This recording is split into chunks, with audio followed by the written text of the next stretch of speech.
Assalamualaikum warahmatullahi wabarakatuh.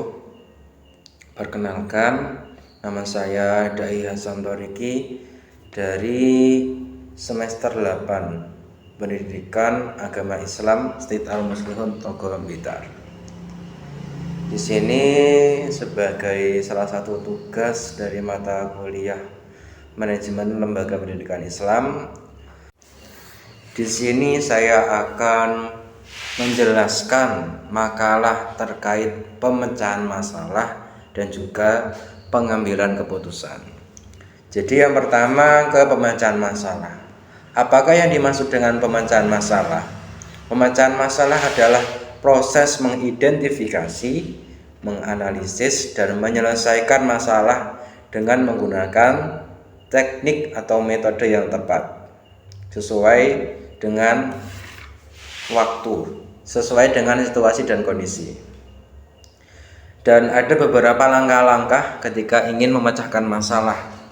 Yang pertama yaitu mengidentifikasi masalah.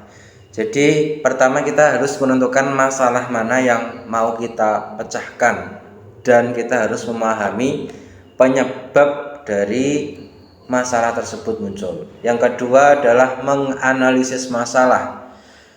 Dalam penganalisan masalah, kita harus mengumpulkan data dan informasi yang relevan sebanyak-banyaknya, yang relevan dengan masalah, agar kita lebih memahami masalah yang mau kita pecahkan.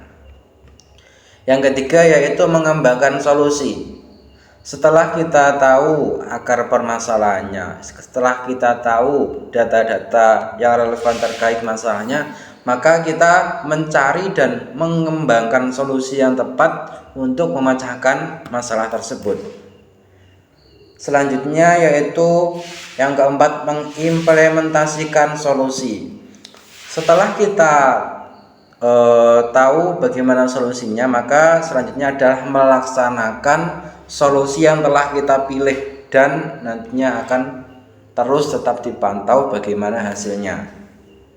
Dan yang kelima, yang terakhir yaitu mengevaluasi hasil.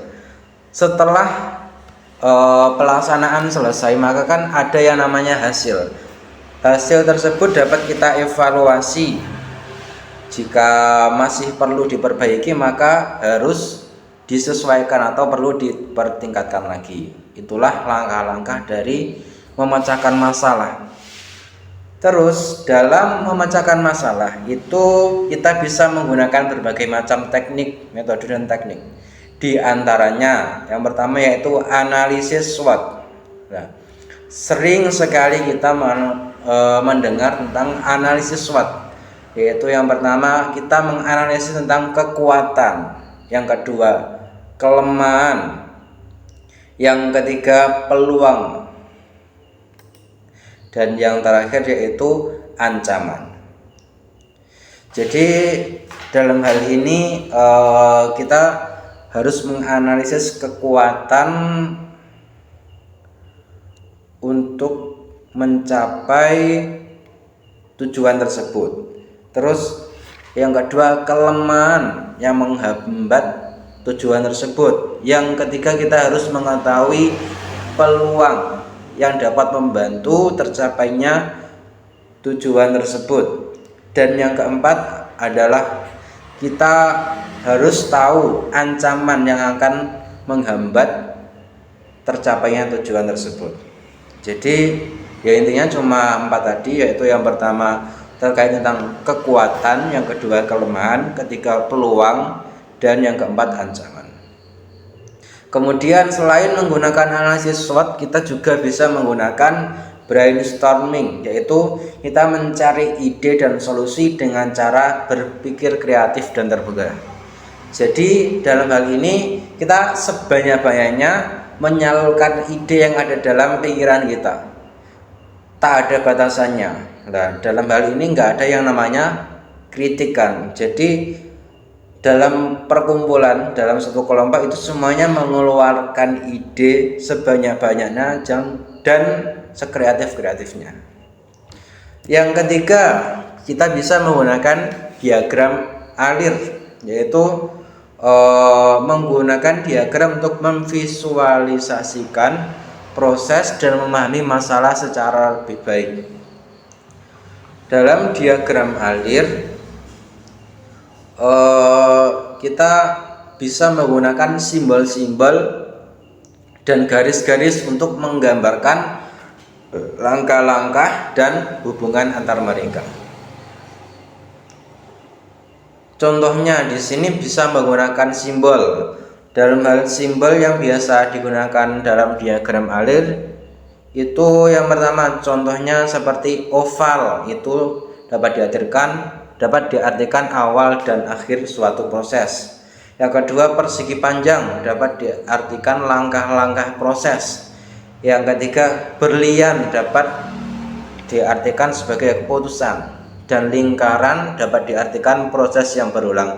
Jadi intinya dalam diagram alir itu dalam penggambarannya itu menggunakan simbol atau garis-garis.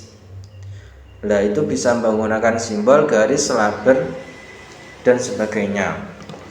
Itu mungkin beberapa langkah atau metode dan teknik dalam memecahkan masalah. Berikutnya kita mengenai pengambilan keputusan. Dalam pengambilan keputusan itu ada beberapa langkah-langkah yang perlu kita perhatikan. Yang pertama, kita harus mengidentifikasi tujuan. Jadi kita harus menentukan tujuan apa yang ingin dicapai. Yang kedua, kita harus mengumpulkan informasi. Data dan informasi yang diperlukan itu harus sebanyak-banyaknya agar semakin mudah untuk mengambil keputusannya nanti. Dan yang ketiga, menganalisis alternatif. Dalam hal ini kita menganalisis kelebihan dan kekurangan dari setiap alternatif pilihan.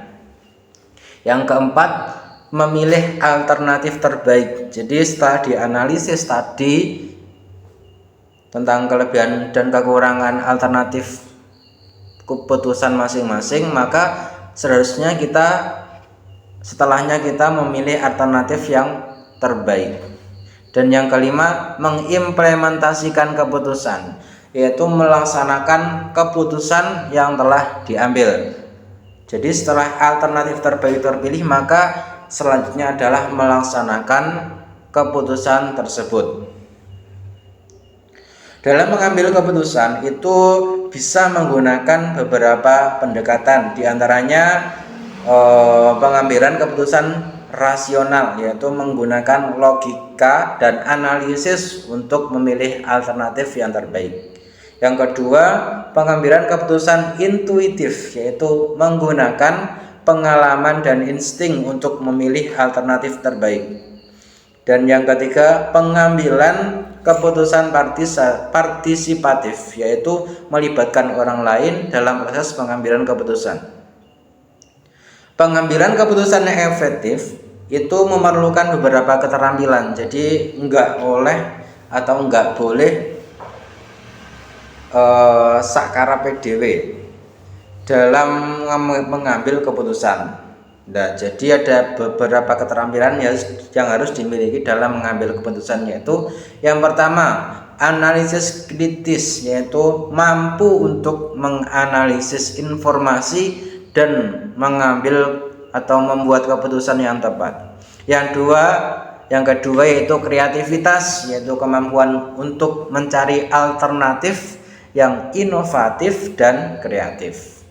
Yang ketiga yaitu komunikasi efektif, yaitu kemampuan untuk mengkomunikasikan keputusan dengan jelas dan efektif. Jadi keputusannya itu dijelaskan dengan jelas dan efektif.